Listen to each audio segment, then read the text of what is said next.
Okay, so I'm pretty sure this November reading wrap up is never meant to happen. I filmed a whole bunch of video, went to edit, and surprise, the very first video in which I introduce myself and all that jazz and do some of my reviews, I never hit record on my phone.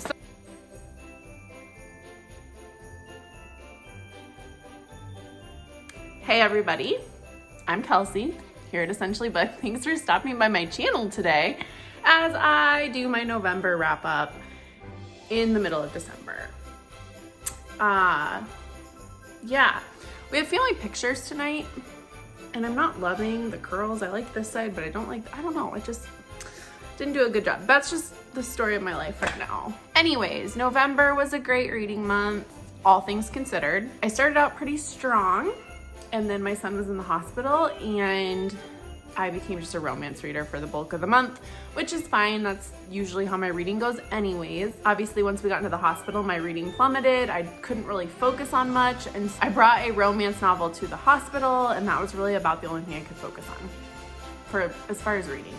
So started out strong. I read 11 books. I'm recording this video in order of star ratings from my least to my greatest. So I had 1 2-star book, and that was It Ends With Us, or It Starts With Us. It's the very first one, It Ends With Us, by Colleen Hoover. And I did a whole vlog on it, so I will just link the card up here because I don't really need to hash it out. Colleen Hoover's not for me. That was my second attempt at her, the first one being Verity, and I get why she's popular, but again, not my style, not my thing. So yeah. So then we'll go on to 3-star reads in the next video, and thank you for bearing with me as I apparently don't know how to hit record. So see you in that video. Bye everybody. Okay, so my very first 3-star read of the month was The Kiss Curse by Erin Sterling. I think I liked the Ex-Hex better. I read that one as a hardcover. I did The Kiss Curse as an audiobook, and I think that might have done it for me. I find that I give audiobooks generally lower ratings, and I don't know why. I enjoyed it. It was a good witchy read, exactly what you kind of want in October, where you're not looking for a lot of substance, but you want that witchiness.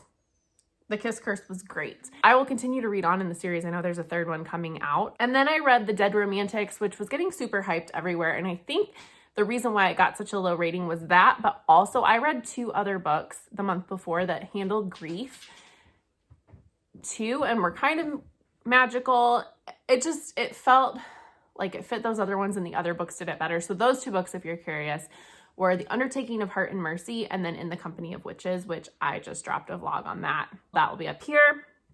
So The Dead Romantics is about a ghostwriter. So she writes for a famous author, think like Nora Roberts level, where this author's prolific, but she has a ghostwriter. This author does, not Nora Roberts, because you cannot come after Nora Roberts on this channel. I love her, and I would never entertain the thought of her having a ghost writer. Anyways, okay, so she's a ghostwriter and she cannot come up with material. She had a really bad breakup and she just is over love. Love is stupid. And just cannot come up with the next romantic novel for this author that she works for. She goes to meet with her publicist. He has no patience and says, no, give me this book. And she panics. She goes out with a friend. Things happen. She gets a call. Her dad has died. So she goes home. And her family runs a funeral home. And so there's a lot of family dynamics and grief in this book. And then there's a romance because her publicist, or her editor, I think I said he was a publicist earlier, it's her editor. Her editor shows up as a ghost and helps her work through her things. And I thought that the ending, like the plot twist, was a little bit of a cop-out, and I was kind of mad about it. But I also just think that while this book was good, it was, and I understand it did a really nice job at looking at grief, because I had read 2 other books that I gave higher ratings and just enjoyed more. This one paled in comparison, and so unfortunately I got a 3-star, which is still good for me. A 3-star rating means I did really like it. But it kind of fell flat for me, and it was very predictable and cute in like a kitschy way that I just didn't like. So compared to the other 2, In the Company of Witches and The Undertaking of Heart and Mercy that I read in October, it just didn't compare in the same way. But it was good, and I understand the hype it's getting. The next book I read is An Enchantment of Ravens by Margaret Robertson, and I had never read this author, and I know she's really loved, and I really did enjoy this. I think with fantasy, because it is a fantasy novel, it's about an artist, and the fae and elves in this world, they can't like touch human things, or their interactions with human things are impossible. I was kind of confused on this, so even explaining it, I don't really know what to say, but she draws this fae and conveys true fear in his eyes, and she's a human, and he gets mad and whisks her away to his kingdom, and there's all these forces coming at them. Of course, they fall in love. It was really good. I read it really fast. I think, however, with fantasy, like the world building can be a lot, right? And with this one, I just wanted more world building because I didn't quite understand the world, but the plot and the story was easy to follow.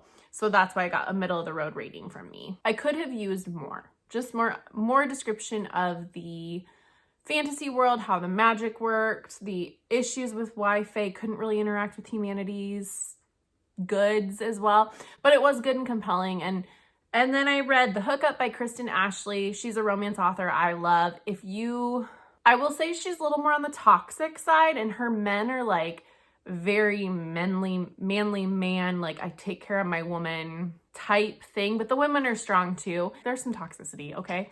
But I just like her characters in her books. They're usually like chunkers for romance, and sometimes you just need that go-to author that maybe isn't the best, but you can't help but get lost in her, and she's my author. Not gonna win any New York Times Book Awards, but she has a very firm following, and I will read anything she writes. So yeah, this one's about it's the Moonlight and Motor Oil. These sisters move to a small town and to escape, and then these brothers fall in love with them. There's 2 books in the series. The brothers own like a car shop in the town.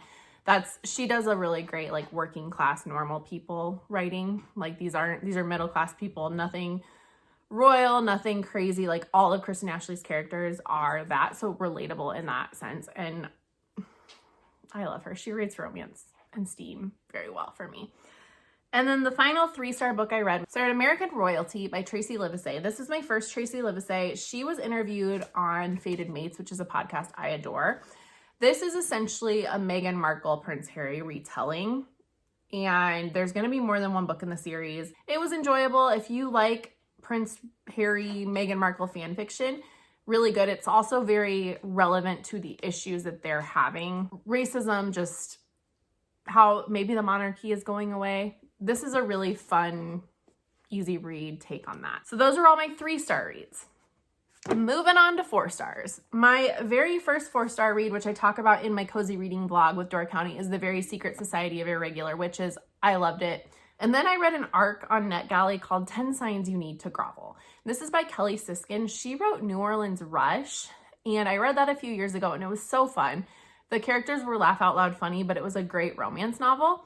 This one, I love groveling in romance novels. If there's a good grovel, it's gonna be high up there.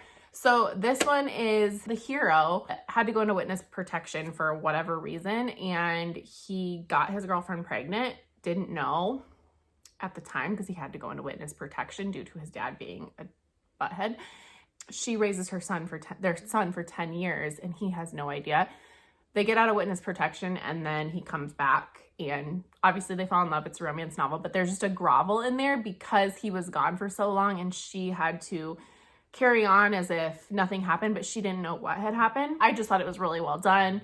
I was really into it. It's a series, so I'm going to try to read the other ones because I love Kelly Siskin. I think her voice is so great. And this one was darker than New Orleans Rush. Like, it was more serious. I just really like her writing, so I was really excited that I got to read that from NetGalley. And I think it publishes in January. The next 4-star read that is not getting nearly enough attention, I'm hardly seeing it anywhere, and I'm really upset about that, is Funny You Should Ask. This is about a journalist, a celebrity journalist. She scores an interview with the Brad Pitt of this universe. And he is kind of crumbling in his life at the time. They have a weekend together where it's like work for her. She's doing an interview, but they have an encounter, and it kind of changes them. They fall in love essentially, but they don't know that. And then it fast forwards, I believe, 10 years, and she scores an interview with him again as he's making his comeback after some addiction and just some issues. And they are unpacking what happened 10 years ago as this interview is happening, but you don't know what happened 10 years ago. So the book like slowly reveals that to you. I read it in a night. I loved it. It's not getting enough anything, and I'm sad because it is truly so good. I will vote for it on any top list that I can. And if you kind of liked Evelyn Hugo, or you like that like celebrity journalist dynamic, so good. And it's really well written. My last 4-star book is Isn't It Bromantic? Because as you know, A Very Merry Bromance came out in December and I wanted to get caught up on it, but I had put it on hold thinking I'd get to this first, and then my hold came in, so I flew through this. But this is the Russian's story, and he is the best character in this series. In the beginning of the series, he has issues with his stomach, so there's a lot of like body talk in there that's really gross, and I didn't like him. But then they kind of, I think, in anticipation of this book, we get less body talk, more humanity. And this is his story, and it's precious, and he's just the greatest. He's trying to write a romance novel, and you just want him to be happy. This whole series is amazing. So if you have not read any of the Bromance Book Club, and if it sounds stupid, it's men that read romance novels to save their marriages, save their relationships, just be better men. There's so much important stuff in romance novels about like healthy sex, healthy relationships, healthy being kind to women that a lot of toxic men in our world could use. So there's my like platform. All men should read romance books. Isn't It Bromantic? The Bromance Book Club. It just reaffirms that. But also, it's just a delight. Please, please, please go read them because you will thank me. They're so fantastic. Okay, you ready for my 5-star read?